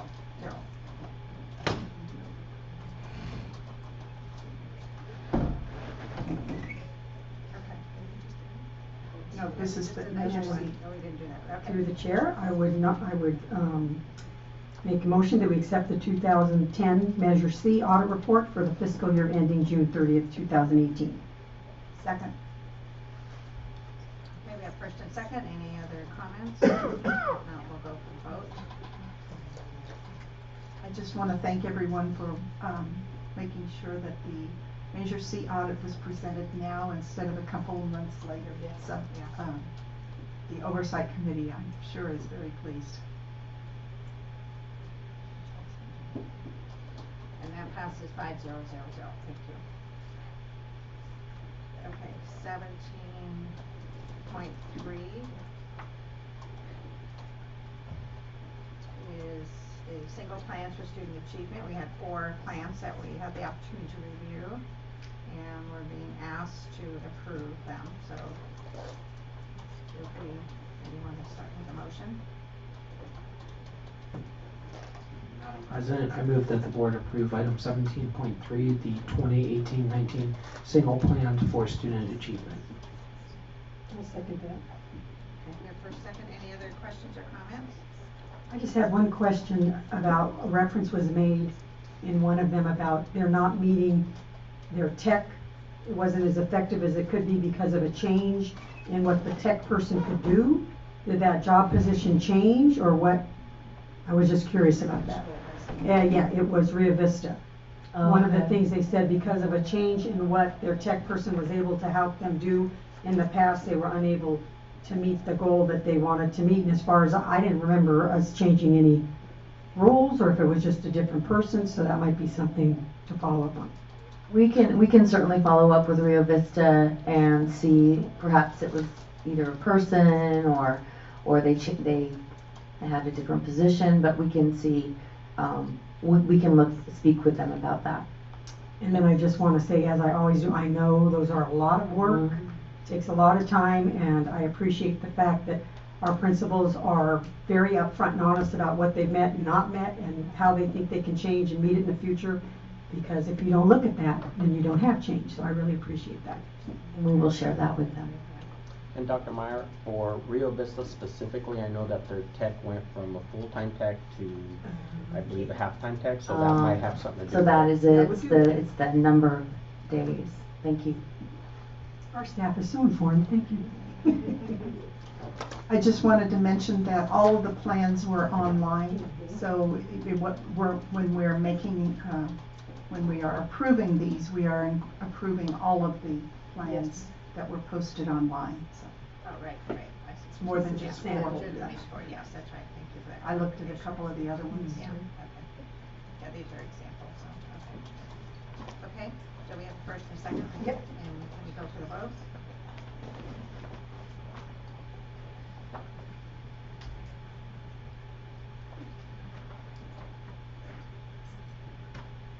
Okay, that passes 5-0-0.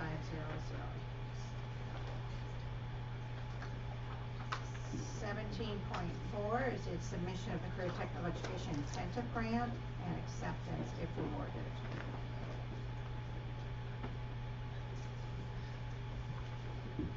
Madam President, I move the board approve item 17.4, submission of the Career Technical Education Incentive Grant and acceptance if awarded. Second. So I think I know how these works. It's probably as electronic submission. right? And so it's like, we don't have the plan, or we don't have the plan attached. Is that ever something we can look at some point? Yeah. We can make the plan available to you, and we put this on here because I wanted to emphasize 1.2 million and how this also is going to help our pathways, and we've had it in the past, and we're very optimistic about continuing it, and it's a real big part of our vision. Yeah, great. No, it's wonderful. So we had 4 million over 3 years. And we can make it available online as well, because I know you want to see that. And through the chair, I've often asked that question too, because we are committing to fulfill these grants, so it's good if we know what we're committing to. Right. But I was curious if this one is to sustain what we have or to do additionals. A little of both. For the most part, it's sustaining, but it also is used for the we will be able to develop new pathways. So we still have some sites that have expressed interest in continuing pathways or going more deeply into their engineering when they have, and they might need new equipment. And so it's equipment, it's for people, and also development of new pathways. And so my understanding, there's really not a lot of salaries. I mean, in terms of the cost of teacher salaries are not in here, right? So For the most part, that's more sustainable. we have that to way. match a certain amount of money, and the matching, well, they're both nodding at me, I got that one right. But we have, the general fund puts in the FTE for the pathways, it's a regular elective. And so we have to contribute matching. And other organizations chose to use it for staffing, and they then now have to see if they can sustain it. So we matched with the people, because we. Yeah, I wanted to highlight that because it was really good that we chose to do it that way. It's very, one very- district that's not going to suffer from Right. as many cuts as other school districts in this county who are part of a consortium. Right. Okay. Okay.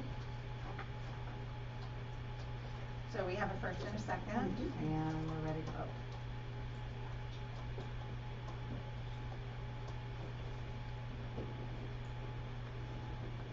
And that passes 5-0-0-0. Thank you. 17.5. This is action, inclusion of the lead food service worker positions in the Teamsters Local 856 bargaining unit.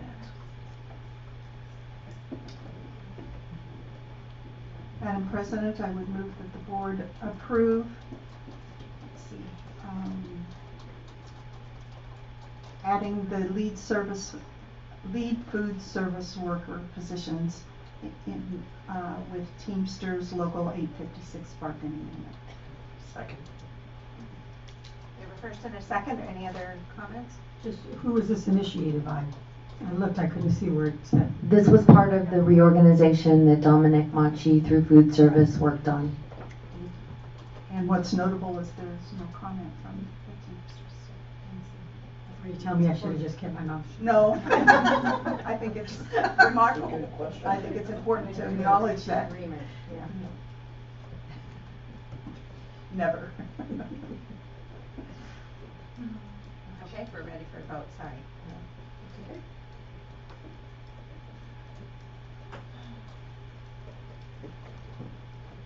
And that passes 5-0-0-0. Thank you.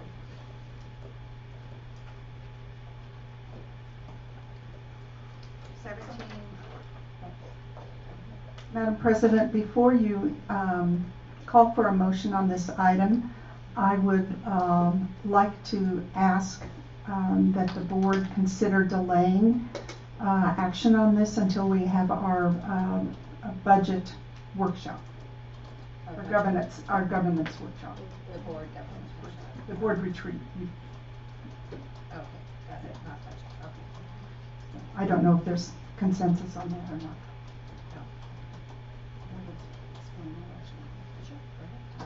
So I just felt like we needed to review the function of this committee, and I have one viewpoint as to why the committee was formed and what the intent was, and it was to provide more members of our community with information about the school district's budget.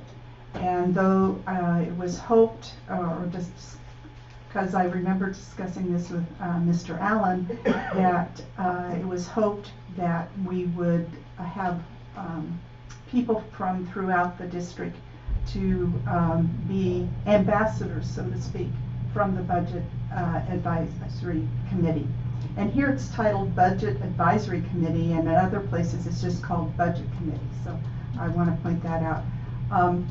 I am, and I appreciate and acknowledge the nominee by Mrs. Mason, and I respect that nominee very highly, but I am concerned that there might be a perceived conflict of interest. I understand that there probably is no conflict of interest per the Brown Act, but I am also concerned about perceived conflict of interest. So I just, at this point in time, I can't support the motion.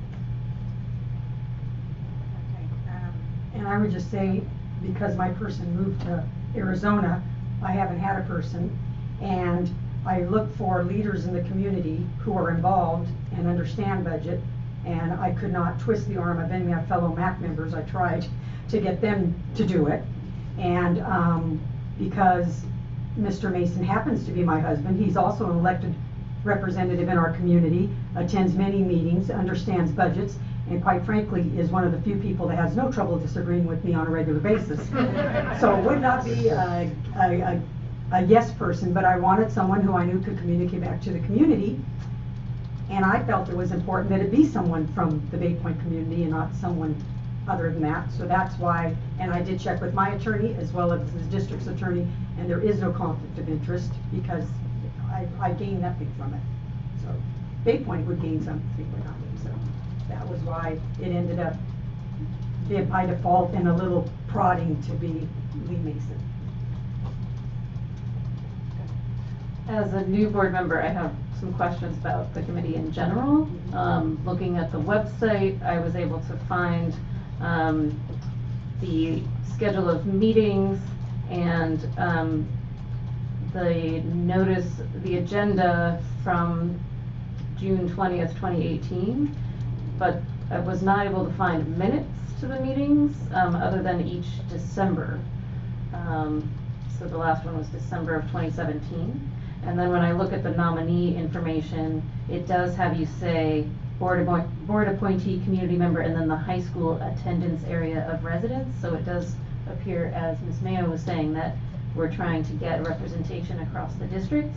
But then there's not an actual listing of the current board members other than what I could find on the agenda, which does not list their high school attendance area of the current membership. So it does seem that there's some overall work to be done on this committee in terms of its makeup and direction. So I think for me it's two separate issues. One is actually at the last, because we did have a meeting in December, as Ms. Mayo pointed out, there was some discussion that, let me back up. There had been voiced at a couple of meetings, kind of raising the question of what is the purpose, and I think we've had comments here at our board meeting that concerns about it didn't feel advisory. The participants didn't feel like they were in an advisory role. And so I know at the last meeting, I probably started it, but a couple of, just kind of revisiting what is the role. We got the historical perspective from some of the longtime members, kind of going back to its origin, that really, that was one perspective. I won't go into it here, but one perspective that was added. So that was interesting to me. And I think we just kind of agreed that was something to continue to look at and work on. And so, I think something, I can't even remember what it was, but another committee, just the term, I know it was the Equity Committee. And that whole concept of it being advisory also came up, or it came into my head. So I think that Dr. Meyer had thought that there may be some room for sort of revisiting, not really just the budget advisory, but what is the purpose? I mean, is it really advisory? And to revisit some of that. And then it gets coupled with, if you're a board member, what's your role there? So I think there's a lot of big questions like that that has really, in my view, nothing to do with this particular nominee, but, yeah, so however that issue might get addressed, so. So, just, I mean, I guess I'd like to know how you would like to proceed on this particular, item. I guess I don't know how long it's gonna take us to sort of revisit the purpose and of the budget advisory committee. That might take a really long time, and do we wanna hold this decision based on that?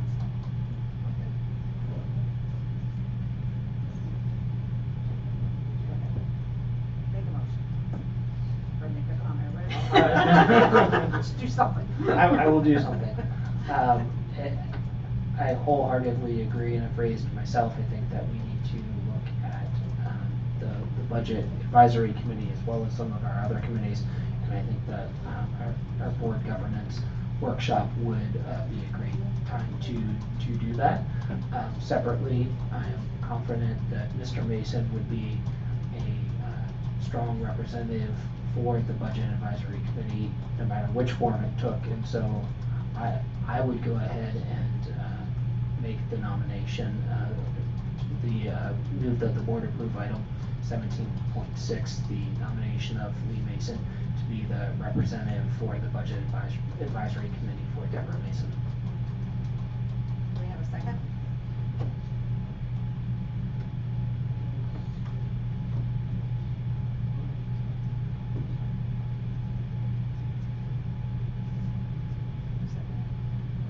I just said that, right? I'm gonna second it. No. I'll second it.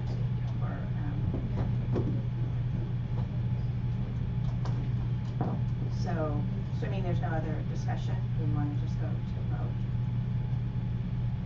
Can I ask, how long are the terms on the budget advisory committee? I think they are 2 years, right? Three years.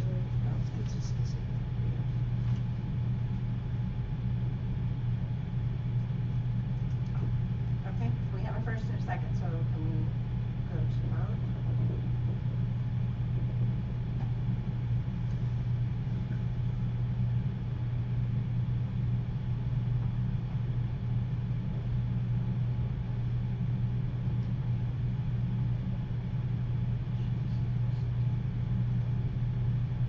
Okay, so it passes 3-0. Congratulations, Ms. Ennis. Congratulations, Mr. Mason. Okay, we don't need a meeting extension. No, we do not. And we do have documents to sign, I believe, so, and we have on here future agenda items, so we'll, everybody has something going on, we've talked about a few, and I think again, with our governance, but again, I hope everyone has responded to the doodle poll, so we can get that date established, for our retreat, so. And with that, I will adjourn the meeting. Thank you, everybody. Yes.